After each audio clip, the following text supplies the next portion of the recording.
Hi, welcome to the Ultimate Sports Blog podcast. Today is Wednesday, February 7th, 2018.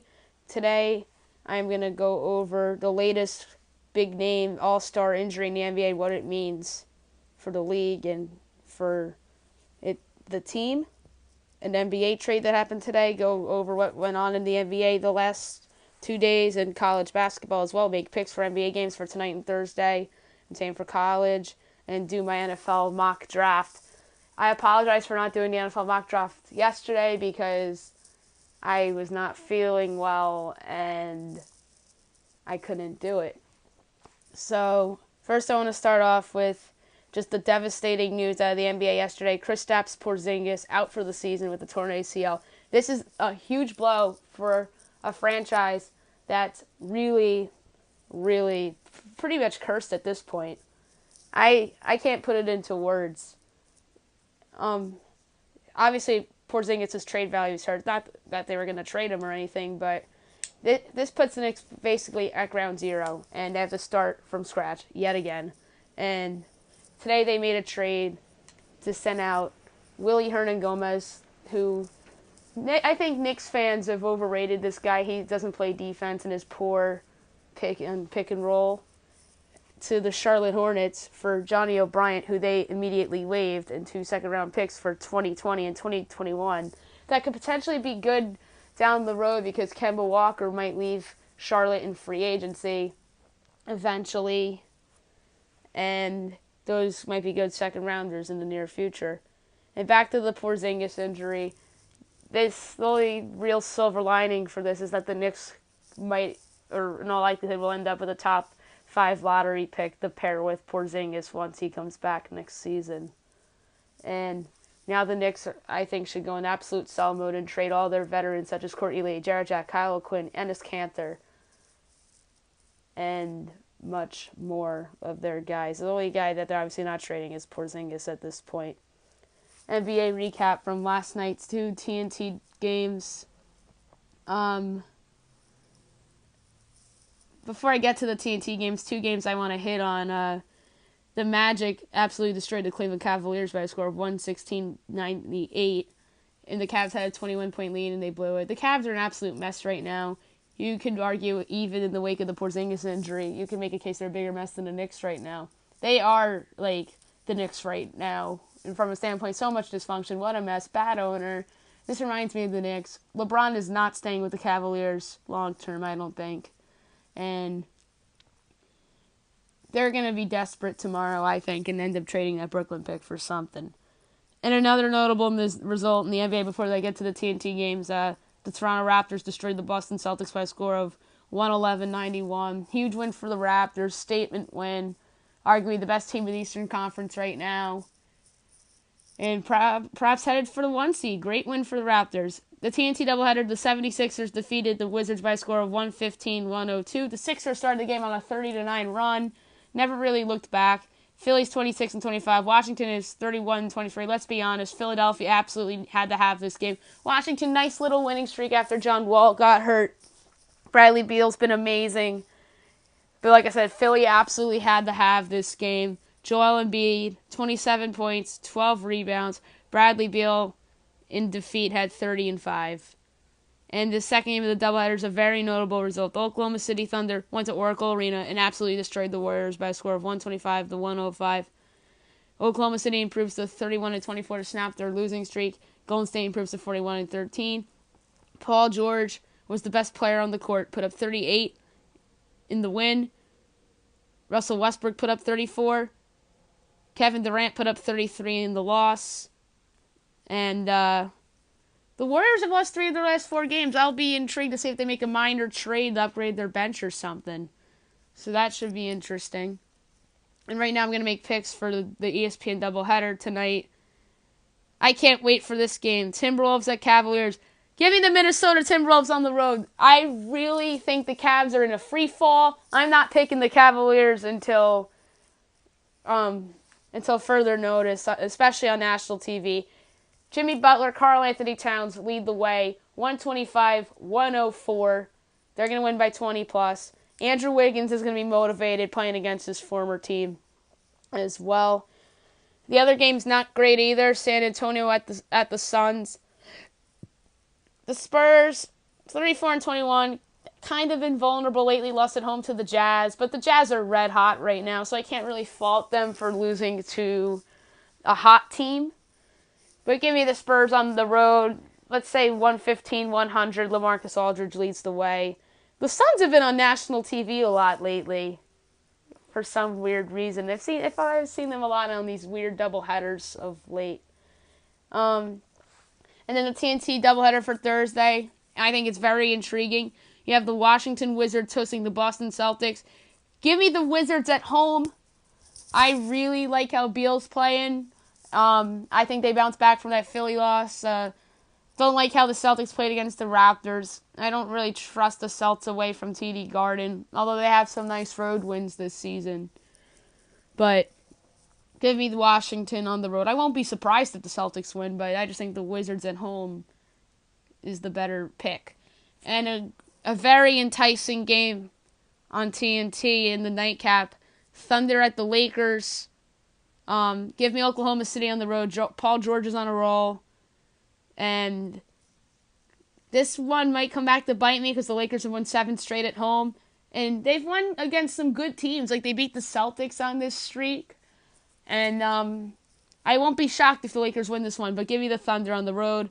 And the other interesting thing about the TNT doubleheader, you might see new faces on all 4 of these teams or different looks on these teams. Because who knows, the Lakers could trade Julius Randle and Jordan Clarkson. Oklahoma City could add a piece like a Marco Bellinelli. The Celtics could add. Maybe Greg Monroe's signed by then. The Wizards could add. And we shall see what happens. I'm going to go through my college picks from the last podcast. I'll say where I was right, where I was wrong. And in terms of the NBA picks, I went 0 for 2. I'm sorry, that was Monday with college. Tuesday with NBA, I got Philadelphia right. I was wrong with the Thunder. I picked Golden State. And as I just mentioned, I went 0 for 2 in Monday's college games. Syracuse upset Louisville at the Yum Center by a score of 78-73. Syracuse improves to 16-8. Louisville drops to 16-8. Both of these teams are staring at the bubble right now. Tyus Battle had 25 in the win for Syracuse, and Ray Spalding had 18 in a loss.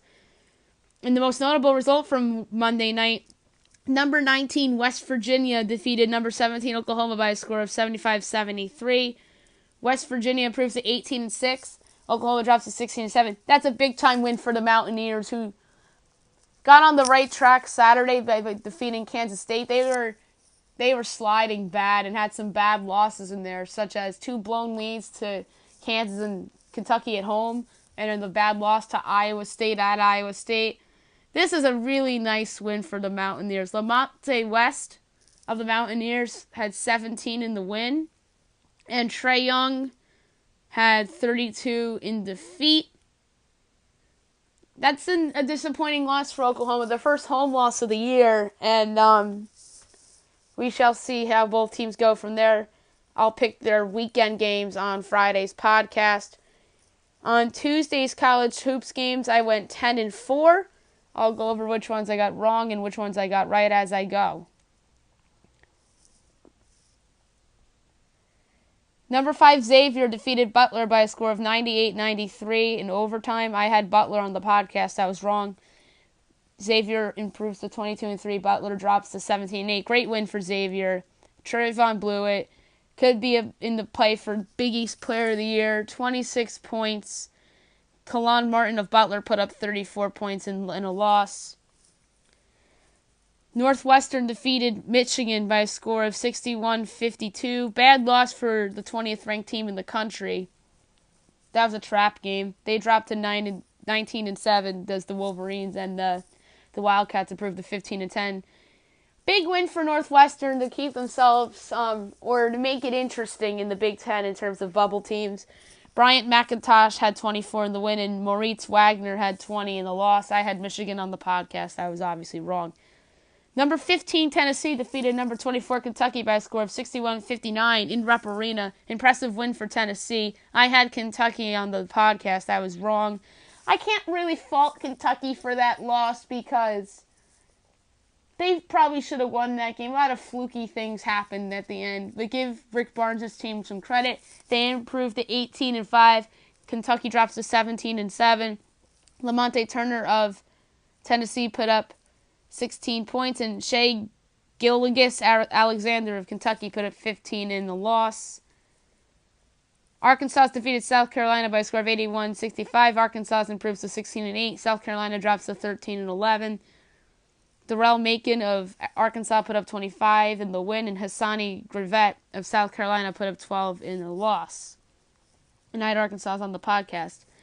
Mississippi State defeated Alabama by a score of 67-63. Big win for the Bulldogs. I had them on the podcast. They improved to 18-6.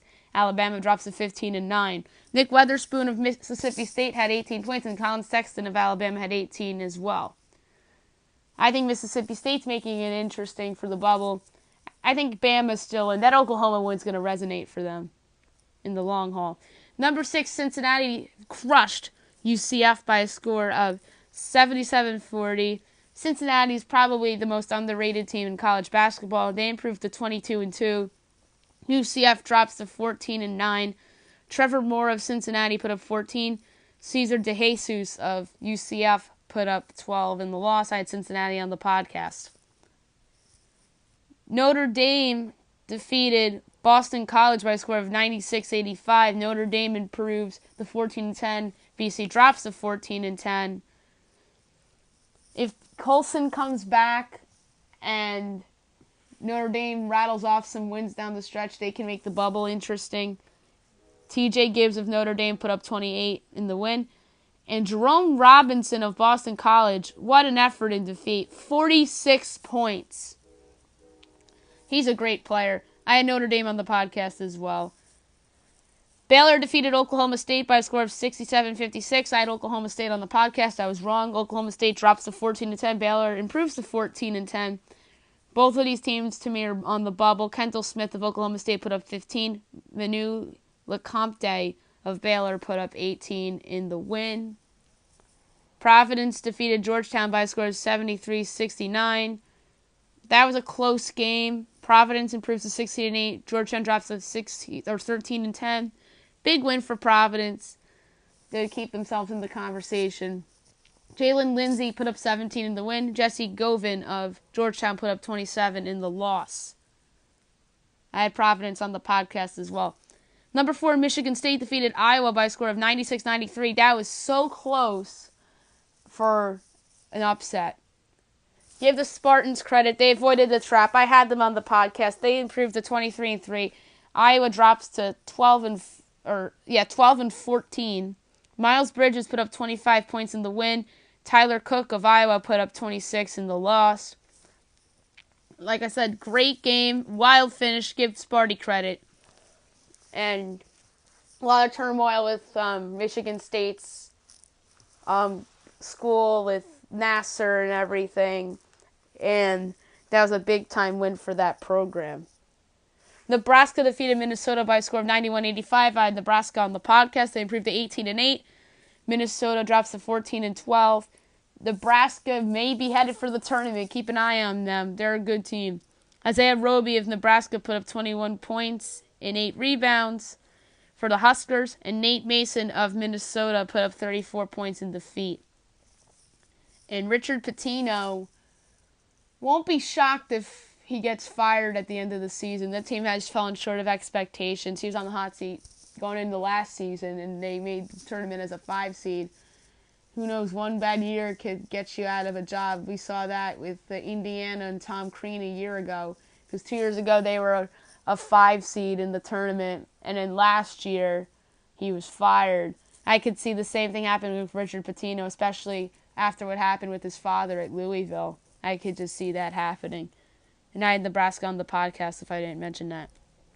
Missouri defeated Ole Miss by a score of 75-69. I had Missouri on the podcast. They improved to 16-8. Ole Miss drops to 11-13. Cassius Robertson of Mizzou put up 27 in the win. And Terrence Davis of Ole Miss put up 20 in the loss. Big win for Missouri to keep themselves in the conversation. They might be looking at an 8 or a 9 seed by now. And who knows if Porter can come back in February or they get some big wins in the SEC tournament. Who knows with Missouri? Keep an eye on them. Number 22, Wichita State defeated Memphis by a score of 85-65. Big win for the Shockers to get themselves back on the right track. They improved to 18-5. Memphis drops to 14-10. Austin Reeves of Wichita State put up 22 points in the win. Jeremiah Martin of Memphis put up 16 in the loss. And I had Wichita on the podcast, too. Kansas defeated TCU by a score of 71-64. I had Kansas on the podcast. They improved to 19-5. TCU drops to 16-8. I still think TCU is in the conversation for an at-large. They're probably staring at like 7, 8, 9. Big win for Kansas to rebound from that Oklahoma State loss. Devontae Graham put up 24 in the win. And Kuwait Noe of TCU put up 17 in the loss. And the last of my picks from the college part from the last podcast, Boise State defeated New Mexico by a score of 73-71. I had Boise on the podcast. They came back from behind to win this game. They improved to 20-4. New Mexico drops to 12-13.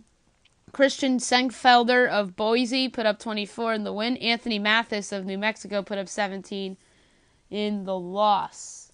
Picks for the next 2 days, or tonight and tomorrow, I should say.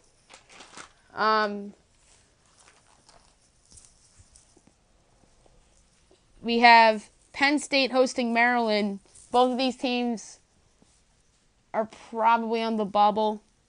If one of these teams go on a run at the end of the year, I won't be shocked if they sneak in the tournament. Give me Penn State at home. LSU is at Florida. Give me the Gators in the game that they absolutely have to have. Number 2, Virginia at Florida State. Give me Virginia on the road. I picked against Virginia a couple times on this podcast in tough spots, and boy, if Florida State can get this window, that would be huge for them. But give me Virginia on the road. They're gonna, I think, keep this game close, the Seminoles. So give me Virginia to get another quality road win in the conference. Number 25, Miami hosts Wake Forest. Give me Miami at home in a game that they absolutely have to have. Seton Hall hosts Marquette. Give me Seton Hall. Marquette might be headed for the NIT at this point. Number 1, Villanova hosts St. John's. Villanova is going to win big by 25 plus points. St. John's is going to have a letdown after that Duke win. I'll be shocked if St. John's keeps that game competitive. Texas hosts Kansas State. Give me the Longhorns at home. They need that one. A sneaky good one in the Big Ten. Number 14, Ohio State is at number 3, Purdue. Give me Purdue at home. Purdue's on a roll right now. Georgia at Vanderbilt. Georgia's on the bubble. Give me Vanderbilt at home to hurt Georgia's chances of making the tournament. Virginia Tech hosts NC State. 2 bubble, or not bubble teams. One of them might be bubble. The other team I think's in. Give me Virginia Tech at home to improve its chances. NC State could use this win too, because their non-con is not so great, and they have the big wins in conference over Duke and North Carolina. Number 8, Auburn hosts Texas A&M. Give me Auburn at home. Auburn's awesome. Creighton at DePaul. Give me Creighton on the road. They need that game. Number 7, Texas Tech hosts Iowa State. Give me Tech at home. And last but not least, for Wednesday, number 23, Nevada hosts UNLV. Give me Nevada at home. Thursday, couple big ones. Number 16, Clemson hosts Pitt. Give me Clemson. Louisville hosts Georgia Tech. Give me Louisville. They need that game. The biggest game of Thursday night. Number 9, Duke at number 21, North Carolina. The first time these two schools meet this season. The best rivalry in college basketball. I strongly considered taking the Tar Heels here and making a case for Luke May and Joel Berry to lead the way into a good home win. But they've been vulnerable lately. Give me Duke just lost recently to St. John's, but I think Duke bounces back from that St. John's game and gets a 3-point win at Carolina. Let's say 85-82 Blue Devils as the score. Stanford at Utah. I'm not going to pick the game on the podcast. I think Utah wins that one, although that's not towards my picks. A big game in the American Athletic Conference, SMU at Houston. Give me Houston. Gonzaga's at Pacific. Give me Gonzaga. Number 11, St. Mary's at Loyola Marymount. And give me St. Mary's on the road. Washington and Oregon. That's a big game. It's an opportunity for Washington to improve its resume, but give me Oregon at home there. Number 13, Arizona hosts UCLA. Give me Arizona. Last but not least, Arizona State hosts USC. Give me the Sun Devils in a game that they absolutely have to have. It improved their resume, although USC can use this win too.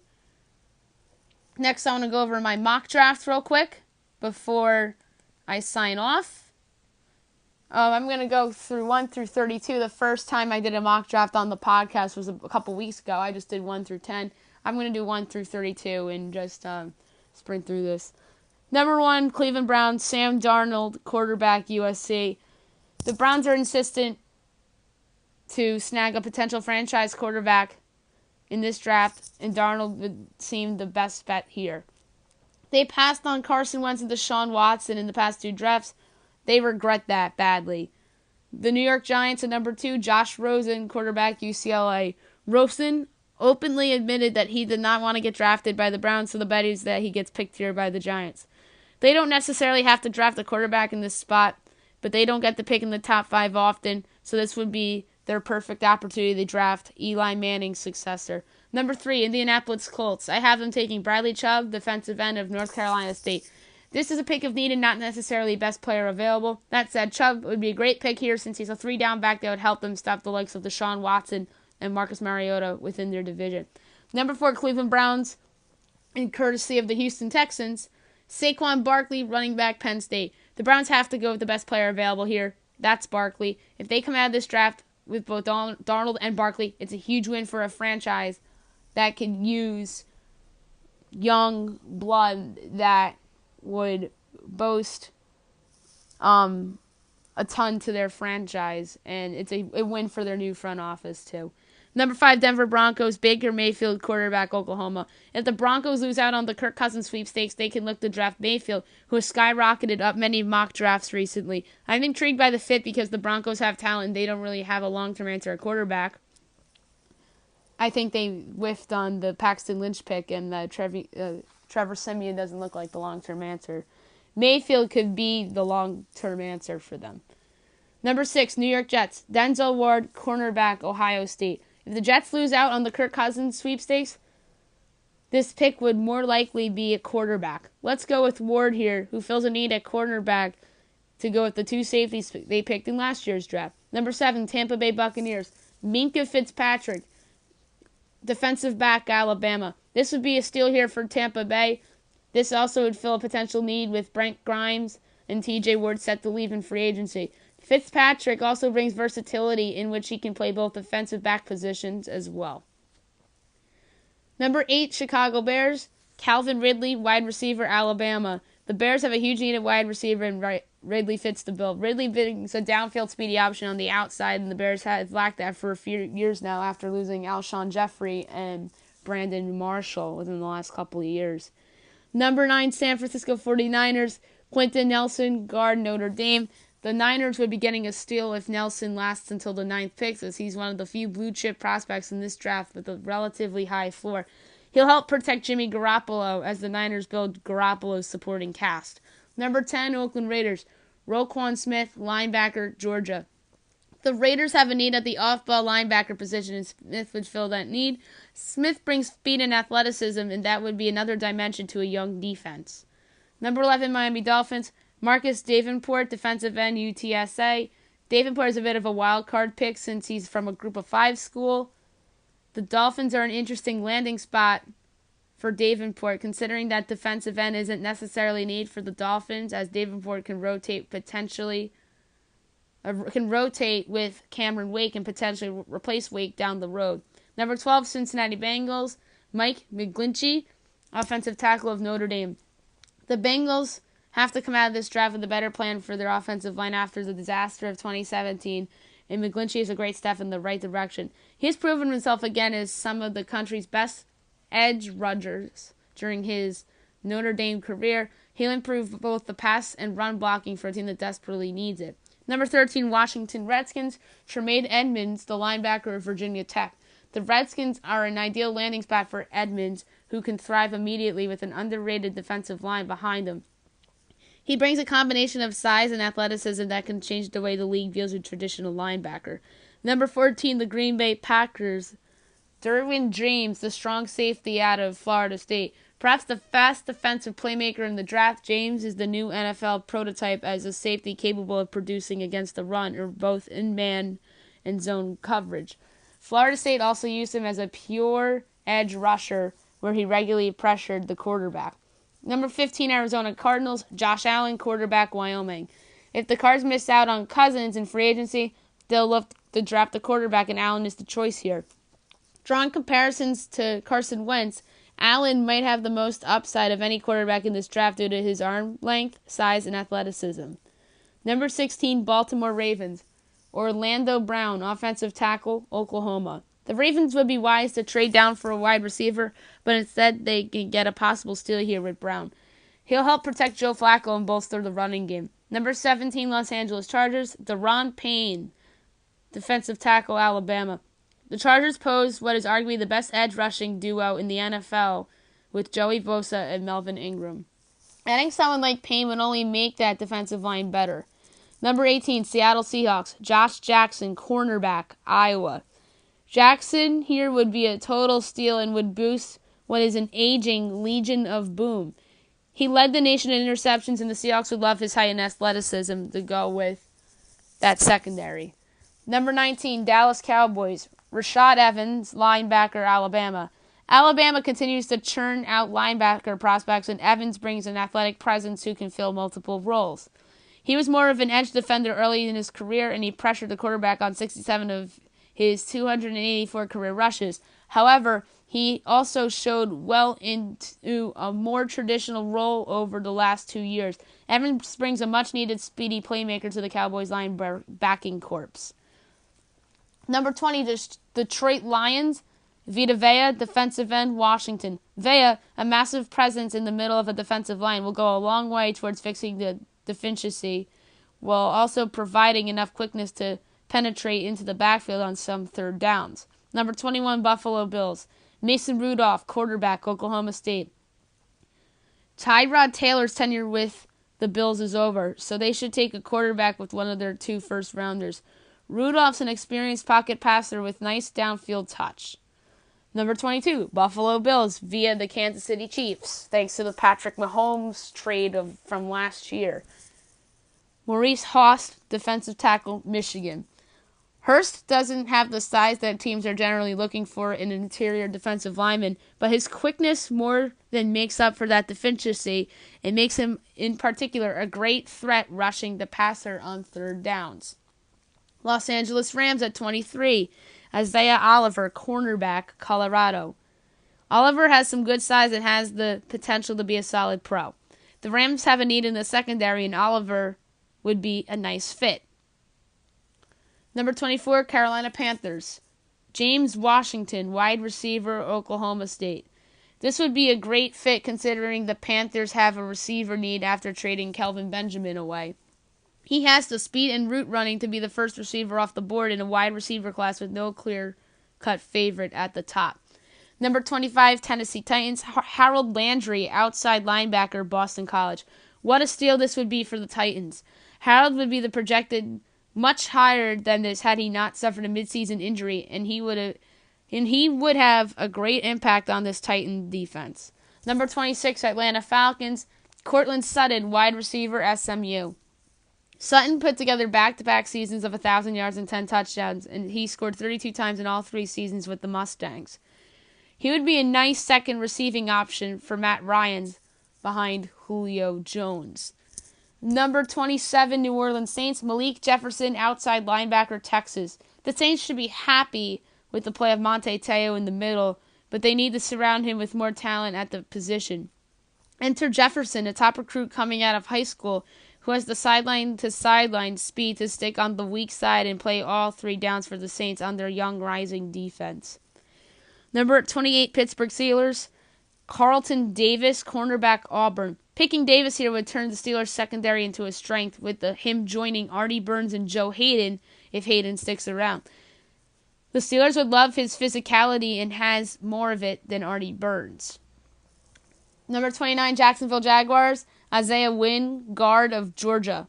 Wynn would bring a nice upgrade to the Jags' offensive line to take pressure off of Blake Bortles and Leonard Fournette. He can play tackle if needed, but will succeed as a guard instantly. He plays outstanding leverage and has the athleticism to mirror pass rushers. Number 30, Minnesota Vikings, Billy Price, guard, Ohio State. Assuming the Vikings front office figures out what they do with their free agent quarterbacks heading into the draft, Price would be a great target for them as a potential replacement for Joe Burger inside. Price would be one of the better starting centers in the league, so the Vikings have the option of sticking him at the pivot immediately and having Pat Elefine compete at a guard spot.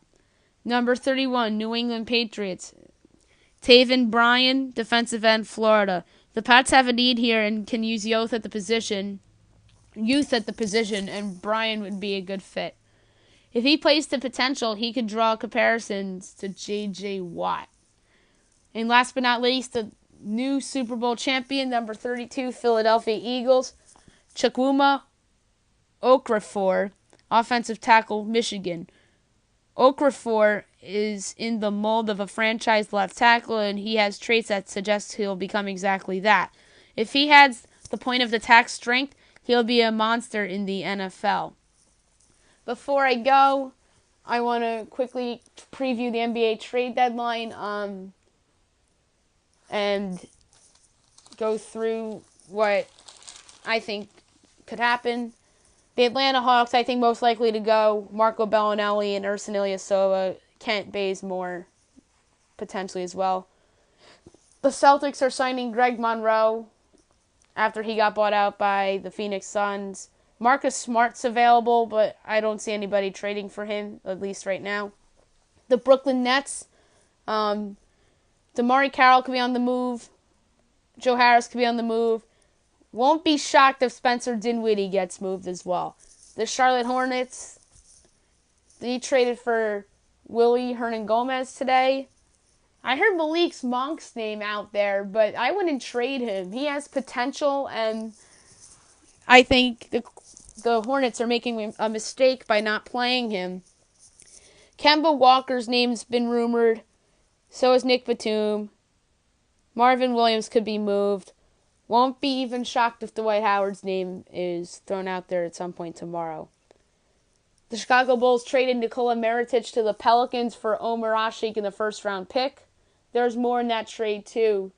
But I think they waived Tony Allen, who was in that trade as well. Good job by the Bulls by getting the first-rounder for Mirotic. Robin Lopez is available.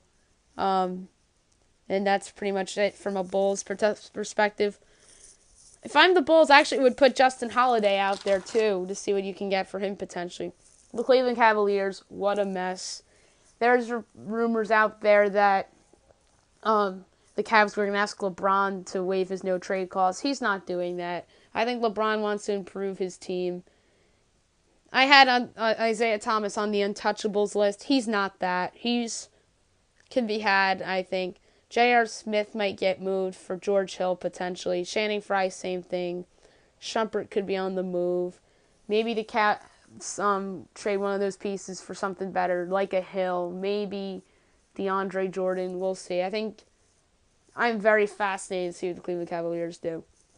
Dallas Mavericks, Wes Matthews, I think, could be on the move. Maybe Nerlens Noel, because Rick Carlisle hasn't played him. The Denver Nuggets are interesting. I think they could use some upgrades. Wilson Chandler's available, for sure. Emmanuel Mudiay can be had for the right price. I'm hearing Will Barton they could potentially trade for the right price as well. The Pistons made their big move by trading for Blake Griffin, Avery Bradley, and Tobias Harris and Boran Bogdanovic got sent to the Clippers in that deal. Won't be shocked if Stanley Johnson's moved. I heard his name in the rumor mill. Reggie Jackson's name's in and out of the rumor mill a lot too, but he's hurt right now. So I think the Pistons are done with their moves for now. The Golden State Warriors could make upgrades. I heard that they want to improve their bench. I heard that they contacted the Clippers about Avery Bradley. That would be a nice bench player for Golden State. I heard nothing on the Houston Rockets other than that they want to move Ryan Anderson's contract to clear cap space for the summer so they could potentially sign LeBron James. But we'll see what the Rockets do. They're interesting. Indiana's interesting. They can make an upgrade. And I think they should because they're in the playoff spot. But Oladipo's been hurt a lot. So we'll see if he comes back. I heard that they want to trade away Al Jefferson's contract.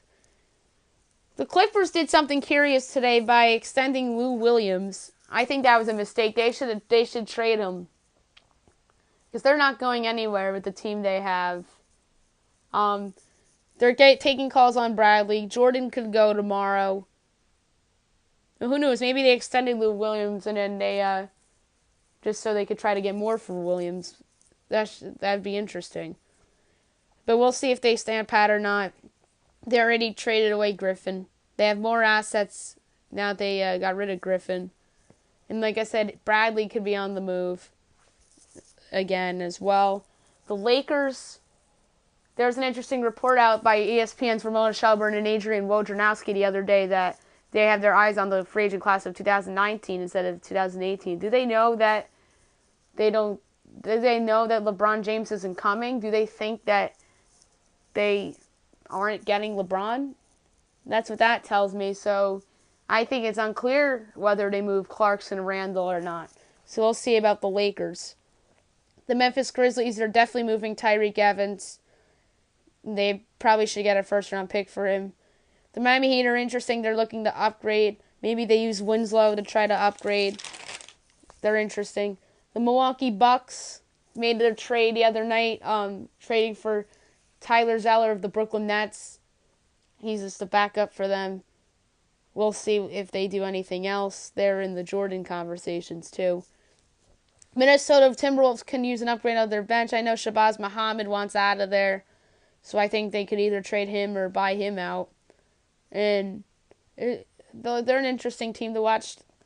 New Orleans Pelicans made their move by trading for Mirotic. We'll see if they try to do anything else. Maybe they trade Dante Cunningham or something. New York's obviously selling. I mentioned that before. They're probably going to trade Courtney Lee, Kyle O'Quinn, maybe Lance Thomas, maybe Jarrett Jack, maybe even Enes Kanter. I think Kanter can bring them back the most. He's playing really well right now. In the wake of Porzingis' injury, they're definitely going to sell. And I know they're dying to get rid of the Joakim Noah contract. And even they could get something for Michael Beasley. Even though he hasn't played well recently, I think they can get something for him. The Oklahoma City Thunder, I think, are going to make an upgrade. They're not trading away Paul George like people were speculating a few weeks ago. That Golden State win was big time for them, or else they'd be on a 5-game losing streak, and people would have been talking about whether they should move George or not. But I think they're going to try to make some upgrades and use Terrence Ferguson as like an asset, potentially. I know Orlando is shopping Nikola Vucevic, Aaron Gordon, Mo Harkless, Elfrid Payton, and I thought Aaron Aflalo would have been a good trade candidate, but he got suspended. Oh, and Fournier's available as well, and even Hazonia. I won't be shocked. I won't be shocked if the Magic trade one of those guys. The 76ers, they're in play for Tyreke Evans. I also think they could use some other upgrades to their bench as well. Evans would obviously fits that mold. I heard Marquise Chris's name in the trade for the Phoenix Suns. I heard him linked to the Lakers, which I think is interesting. Phoenix already bought out Greg Monroe, and if I'm the Suns, I don't trade Chris. I keep Chris. I think that would be a mistake for them. The Portland Trailblazers, they're a DeAndre Jordan rumored place, and they can use Nurkic or McCollum's name's being thrown out there. I don't think they'll trade McCollum. Won't rule out the possibility of them trading Nurkic. I wouldn't even rule out the other way of them being a buyer and keeping Nurkic and maybe using Evan Turner, the first-round pick, to take on a bigger salary. We'll see. I'm fascinated to see what Portland does. Sacramento, Zach Randolph could be moved. I know George Hill's getting moved, probably to Cleveland. San Antonio, always a wild card. I think they'll stand pat. But if I'm them, I try to make an upgrade, but maybe on the wing to improve your bench. But we'll see about them. The Toronto Raptors are very interesting. I think they should stand pat. I think they have a great team, and if anything, if they are in the Jordan conversation, like a Valanciunas Jordan swap won't all be that shocking. If they added Jordan to their team, that would be frightening to the Celtics and the Cavs. Everyone's available on the Jazz with the exception of Donovan Mitchell and Rudy Gobert. Derek Favors probably getting bought out or traded. Rodney Hood's probably going to get traded. Joe Johnson's probably going to get bought out or traded. And last but not least, the Washington Wizards. Like I said, they could use a backup point guard. They can improve their bench. I don't think they were giving up Oubre or even Porter to improve. They're in another possible Jordan a Jordan landing spot. And they can use like Marcin Gortat, and maybe they use Oubre to pry Jordan away from the Clippers. That should be interesting. And I'm going to do a podcast tomorrow afternoon after the trade deadline to recap the deadline and let you know how I feel every team did, and I'll give grades out. And these next 24 hours are going to be very intriguing in the NBA. I hope you guys have a great day, and I'll be back tomorrow.